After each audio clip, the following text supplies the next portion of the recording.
Mon personnage dans le film Faradar, c'est Charles. C'est le maître de jeu du jeu de rôle. Faradar, c'est lui qui, les 18 dernières années, c'est lui qui, c'est ça, qui crée l'aventure et qui amène ses amis là-dedans. Et Charles, quand on arrive dans le film, en fait, a envie d'écrire un roman érotico-médiéval.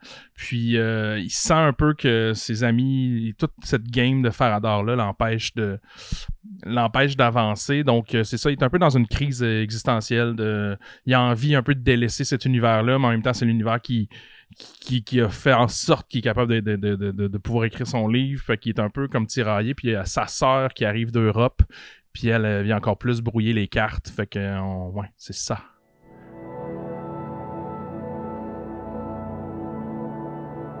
C'est sûr qu'il y a comme une espèce de rapport malsain entre les personnages de Guillaume et Louis qui sont un peu...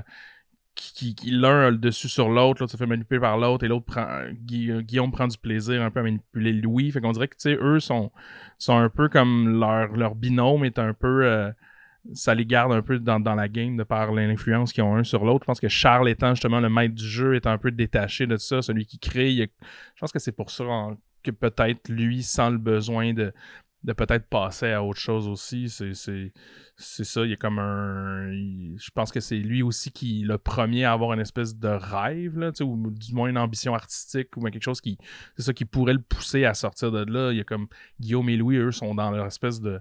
sont dans leur job de bureau, puis pour eux, Faradar est un échappatoire, mais on dirait que pour Charles, le Faradar est plus un échappatoire plus que quelque chose qui le retient, en fait. C'est ça la différence, je pense. Là.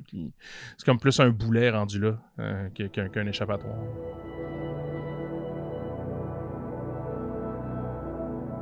Pour être bien honnête, on dirait que vu que c'était mon premier gros rôle, premier rôle au cinéma dans un long métrage, on dirait que j'ai comme essayé de faire fi de tout ce qui est mon rôle de scénariste là-dedans. On dirait que quand je suis arrivé sur le tournage, j'étais plus dans que l'histoire est pensée assez. Je voulais pas jaser avec Ed, le réalisateur de pivot scénaristique et tout ça. J'étais comme plus investi dans là, maintenant, je oublie le scénario puis vis chaque scène, en fait.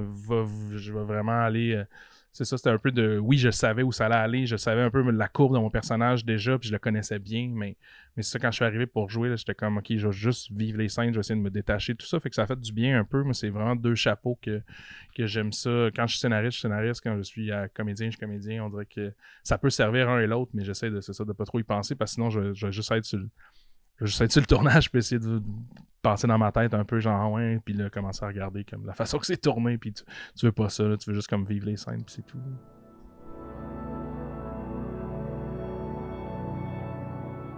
Ben, les scènes fantastiques dans Faradar, c'est beaucoup Edouard, en fait.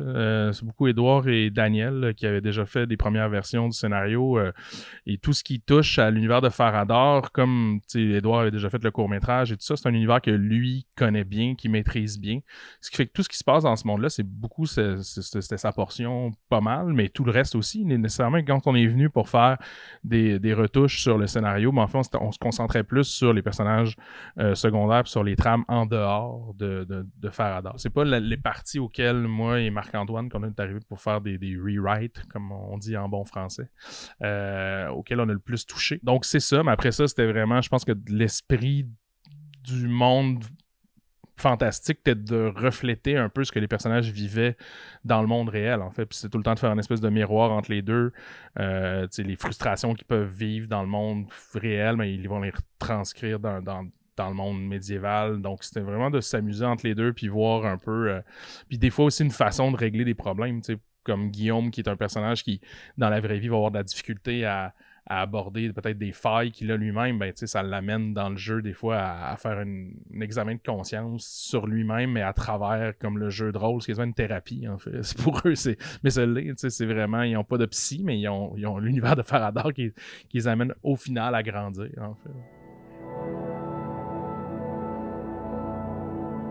En fait, je suis arrivé avec ce premier rôle-là qui était substantiel, avec beaucoup d'humilité et vraiment beaucoup de hey, je vais être là puis je vais essayer d'être prêt puis d'être attentif. Je sais pas, c'était pas un personnage qui était non plus très loin de moi, en fait. C'était vraiment un personnage qui était assez proche, ce qui fait que j'essayais juste de me concentrer, comme je disais tantôt, vraiment sur qu'est-ce que le personnage vit dans cette scène-là, puis jouer d'être le plus naturel possible pour la scène qu'on tournait, en fait. C'était vraiment...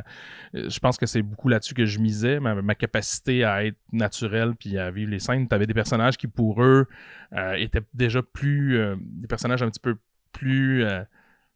plus personnages, en fait. T'sais, Guillaume et Louis sont plus typés dans des rôles un peu. Fait que c'était intéressant, justement, d'avoir comme c'est ceux-là qui jouent peut-être des personnages plus gros, puis avec moi et Catherine, qui étaient peut-être des personnages qui étaient plus naturels. Fait que je pense que le mélange fonctionne bien.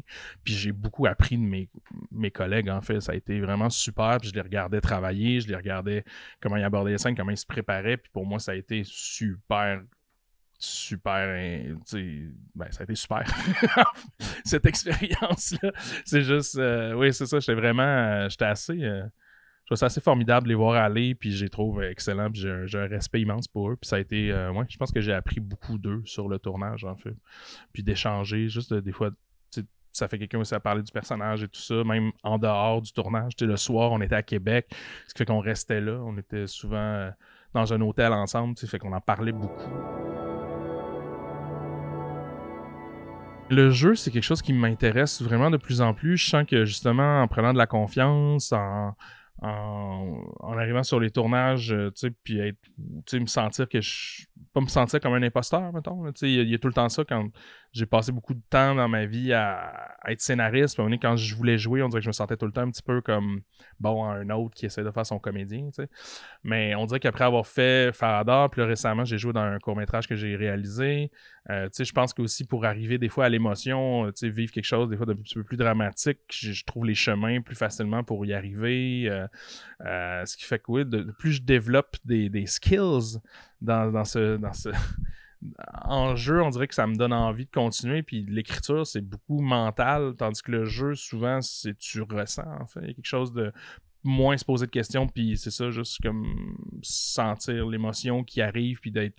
Donc, c'est vraiment deux affaires. On dirait que... Puis, comme j'ai écrit beaucoup ces dernières années, oui, on dirait que j'ai envie peut-être un petit peu plus jouer, puis un petit peu moins écrire. Je pense que ça pourrait faire du bien, juste de changer de muscle. Je sais pas, j'ai tellement été... Comme scénariste, mais je pensais jamais être scénariste de ma vie. J'écoutais beaucoup de films quand j'étais jeune, très tôt. Ça a été comme une espèce de porte pour moi. Je consommais énormément de cinéma. Fait que c'est sûr que c'était ancré rapidement en moi, cette espèce de... ce médium-là, en fait. Mais après ça, faire le leap, après ça, faire comme moi, je vais raconter mes propres histoires. On dirait que ça a été comme... Ça m'a surpris quand j'ai commencé à écrire dans ma chambre, puis à sortir, puis à savoir puis avoir soudain trouvé ta voix, en fait. Mais il y a quelque chose aussi de savoir ce que je veux dire, c'est quoi mon style, qu'est-ce que j'ai envie de faire. C'était comme un déclic qui est arrivé, somme toute, assez tard, mais je pense que c'était ça. C'était quelque chose qui mijotait depuis longtemps, qui était backé par, c'est ça, toutes ces années à aller au cinéma, à aller à voir des films, tout ça, c'est quelque chose qui s'est installé. Puis on en parlait avec Edouard, mais tu sais, juste le fait, moi aussi j'ai joué à Donjons & Dragons quand j'étais au secondaire, puis j'étais pas le maître de jeu comme souvent, mais des fois je l'étais pour une certaine campagne qui était plus de courte durée.